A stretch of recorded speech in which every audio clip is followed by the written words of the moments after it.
every person has a way they deal with things that frighten them, things that scare them. And everyone has different things that make them frightened, make them scared. There's some young people who, they're reckless on mountain climbing, and they're not scared of nothing, and they just ignore their fear. They want to have fun, they ignore their fear. Then there are soldiers who protect the land of Israel, and it's not that they ignore their fear, it's that they know what they're fighting for.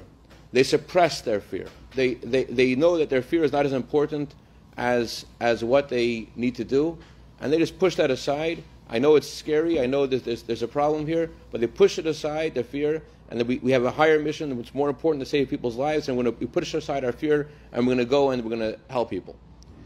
But there's another way to deal with fear, and I think there's something that is relevant to each of us and whatever's going on in our life. And the third way is to directly address the fear, and to talk to it, the first Rebbe of Chabad said we have to live with the time. He didn't mean we have to live with the style of Paris and the literature of London. He meant that we have to live with the time, the Torah portion this week. And the Torah portion this week is about addressing fear. Moshe Rabbeinu, Moses, if you remember, he was asked by the Jewish people to send spies to the land of Israel, see the best way to conquer the land of Israel. And the spies come back and they tell the people, we cannot conquer the land. People there are too strong. They're too mighty. There are giants living in the land. The cities there are fortified cities. And more, they say, there is Amalek, the nation of Amalek, which had attacked us when we left Egypt. They're in the south. Then they said the Chiti, those other nations in a mountainous region, they're on the way to Israel. There's no way we're going to conquer the land of Israel. So Kalev was one of the 12 spies that went to Israel. He gets up, he silences everyone, and he says, is that all Moses did for us? And everyone thought he was going to attack Moses. He was going to also insult Moses. Is that all he did? Because everyone was about to be chaos. Everyone was about to burst out in which is what ended up happening. Everyone burst out with tears and fear, and that was the 9th of Av. 9th of Av, which Rahman al-San, that's what caused Hashem said, because there was tears without reason. That's why, God forbid, Rahman al-San, that's why the first and second Beit HaMikdash was destroyed on that same night, and the Jewish people were expelled from Spain on the same night, and the Jewish people were expelled from England also in 1100s in the same night, and that's when the final solution was drafted in the same night, and that's when the World War I began in the same night. So it was all because the tears the Jewish people had on that night without reason. So they were frightened, they were scared. But before that all happened, Kalev managed to get a message of courage and hope to them, a three-pronged message of hope, which I think is relevant no matter what's going on in your life. Kalev said to Jewish people, is that all Moses did? It was a bait and switch. It sounded like he was about to attack Moses, but instead he said, you know what else Moses did for us? Moses was the one who split the Red Sea for us. Moses is the one who brought us, when we asked God for quail, Moses brought us quail. And when we needed to have food, Moses brought us the manna bread, the man from heaven. He also brought this. If Moses tells us to take ladders and to climb to heaven with ladders, no problem. Piruzim ale amas, we be victorious, nothing can stop us. That's what Kalev said. Kalev specifically mentioned those three items, those three events, because there are three things that the spies were saying why we can't conquer the land. Let's get personal for a second. Let's talk about people. No one in this room needs to be named, but people who are looking for a shidduch, looking to meet somebody. There are some people which say, you know what, girls just aren't interested. Girls aren't interested. Or it's not just girls aren't interested. They want people which are much more wealthier. They're not looking at people which are in my social financial state that I'm in right now. Or they say, well, I would be of marriageable material once I go to college and once I graduate or once I get a better job. But right now, where I am, I'm not able to get married because of where I am, my circumstances right now.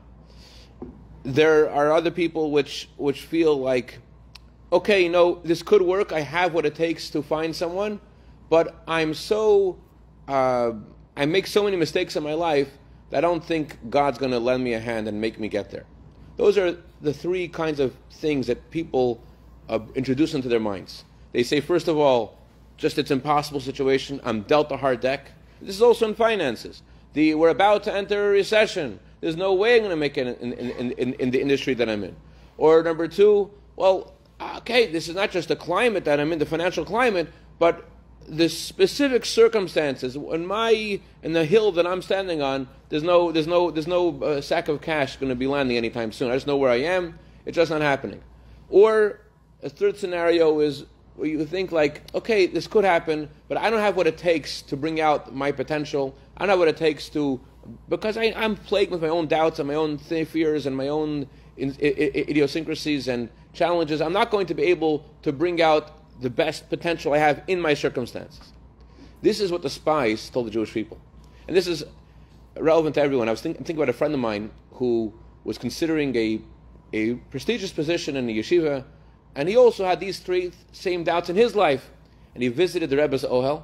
It was this Shabbat that he visited the Rebbe's Ohel. And he learned the talk, which I'm going to share with you in a minute. And the Rebbe's talk addressed all the doubts that he has and all of our own doubts head on.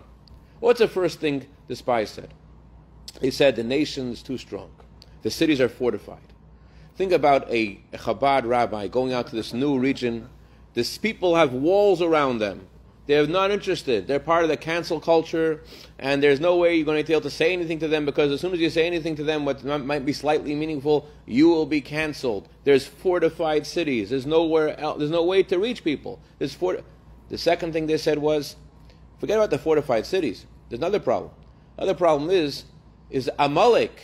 Amalek. Why they mention Amalek? When we left Egypt, we were on a winning streak. We had just defeated not just the world superpower, the strongest nation in the world, but the Talmud says Egypt ruled over all the countries of the world at the time. So we defeated the king of the world. So we were left Egypt, we were hot stuff. Then we left Egypt, and God protected us with clouds. God brought us the manna bread from the heaven. God gave us the water from the rock. We had everything going for us. And then the Torah says we had doubts. Our doubts were, is God with us? Is God really with us? That's the doubts that we had. You can imagine how people having such a doubt, seeing that happen. Well, you're Jewish, right? You know that you have two sides. You have a godly soul, you have an animal soul. And you could have both thoughts come into your mind. Yeah, this is good, but this isn't so good, and this isn't so good. And the guy's tent next to me, his tent is much better than mine. Whatever, any kind of crazy things that, is Hashem really with us? Are we really going to make it? We just left Egypt. They had doubts. Because they had doubts, the word Amalek, the nation that attacked us, the word Amalek is a numerical equivalent to the word Safek, which means doubt. Because we doubted whether God was with us or not, Amalek attacked us. So the spies said to Jewish people, we can't conquer Israel because we don't deserve it. We don't deserve it. Maybe God could do great things, but we don't deserve it. We're our own worst enemy. They felt it's just impossible. And then they said a third thing. You know what? If we ever get to the land of Israel, that's the land God spoke about. He didn't speak about the way to Israel. He didn't speak about the desert. He didn't speak about all the things you have to do to get to Israel. If we ever get to Israel, we got it made. We're never going to get there. On the way to Israel, there's a chitim. There's no way we're going to get to Israel. So in order to counter these claims, Kalev said three things. The first thing he said to them was, I want you to know that Moshe Rabbeinu split the Reed Sea. You're worried about this impossible scenario. It's impossible. There are giants there, fortified cities, walled cities. God split the Reed Sea. Impossible. What did General Montgomery say? The difficult we do immediately, the impossible takes a little longer. We split the Reed Sea. Nothing to talk about. But then there's a second situation, second problem. They said to Jewish people, we don't deserve it. To counter this claim, Kalev mentioned the quail. I want to, for a second, before I tell you about the quail, I want to talk to you about Kalev himself. The Torah describes Kalev. It doesn't mention Yehoshua. There were actually two people who stood up to the spies and said we should be courageous, we should have faith in God. Two people. The Torah only speaks about one of them, Yehoshua and Kalev. But the Torah only talks about Kalev. In fact, Kalev, God says about Kalev, he had a different spirit than everybody else, and therefore he'll be rewarded. He is going to inherit the land, the city of Hebron, because he had a different spirit. he had a spirit of another kind, is the word the Torah uses. What's the meaning of a spirit of another kind? It sounds like very nice rhetoric, but the Torah is not a book of rhetoric. What's a ruach acheret hayta imo? What does that mean? What it means is, Kalev was human. He was like us. Kalev had fear. He was a tzaddik, but the Orach Chaim HaKadosh says he also had another spirit. He also had the Yetzer Hara. He also had fear. In fact, he was afraid of his fears. And he went to Hebron. When all the spies went to Israel, it says, Vayavo at Hebron in the singular. He went to Hebron. One of them left everybody, and he went to the kever, the oil of Avraham, Yitzchak, and Yaakov, and he prayed at the graveside of Avraham, Yitzchak, and Yaakov. He asked Hashem, I want to do this right. Let me not succumb to my fears. Let me have trust in you. Let me make this work. So Kalev was different than everybody else. Different than Yeshua. Yeshua was a man who lived above fear. God blessed, Moshe blessed Yeshua. He added the letter Yud to his name. He lifted him above the fears. Yeshua is in a different category. He's not a person of fear. He's a person who is endowed with a special ability to trust in Hashem. So he's not in the running. He's not someone that you and I could talk to. He's a different kind of person, a person of faith. But Kalev, because he had these challenges himself, when he spoke to people, he was talking to them in their language, being for other people. His message was other people and for the people. And what he spoke in Yeshua didn't. Right. That's why he spoke, and that's why they listened to him. And that's why he told them the second message. The second message was the slav. It says in the Torah that the Jewish people were dissatisfied with the man. We didn't like the man. And we asked God to give us meat. And it says that God wasn't happy with our request, but he gave it to us anyways. And that's why he came in the nighttime. It means it was with disfavor. It wasn't something that God wanted to give us, but he gave it to us anyways. So Kalev said to them, you think God only helps you when you're a goody two-shoes? When you're sugar and spice and everything nice, then God helps you? And if you mess up, God's not there with you? So I want you to know that when we messed up and we asked God for the meat that we shouldn't have asked for because we had this super godly food, the manna bread, God still gave us the manna bread, despite the fact that this was a negative thing and it wasn't something we should have asked for. God gave it to us anyways. That tells you that's not only that God helps us when we're doing wonderful and we're doing great things, but even if we're messing up, we still get God's blessings. There's a beautiful teaching, which I'm sure I shared it with you before because I love it, so I probably say it often, but I don't know what I say when. I heard it already. Okay, good. In Ma'ariv, in the evening prayer tonight, we're going to say these words: remove the Satan, remove the Yetzer Hara, the evil inclination, from in front of us and from behind us. What does it mean from in front of us and behind us? Before you make a mistake, the evil inclination, the Yetzer Hara, the Son says to you, you deserve it, enjoy, it's nothing, you'll still be a good Jew, this doesn't affect your relationship with God, enjoy, it's nothing. And after you listen to him, and you do whatever he says to tell you to do, he says, you see, you're worthless, you're hopeless, this is who you are, So after you do the wrong thing, he tells you that you don't deserve, that God should take care of you. He makes you feel that you're worthless and you're not able to measure up and fulfill your mission in the world. That's the second thing. The Kalev told them, God gave us the slav. He didn't just help us with the manna bread. He gave us the slav, telling the Jewish people, even when you mess up, God doesn't let go of you. Then there's the third problem. The third problem is a very Jewish problem. I identify the third problem with most, I think. The third problem is, I do. And right now, Baruch Hashem, we're making a school, God willing, next year for children who, for whatever reason, can't go to regular school. And there's a lot of challenges in creating a school.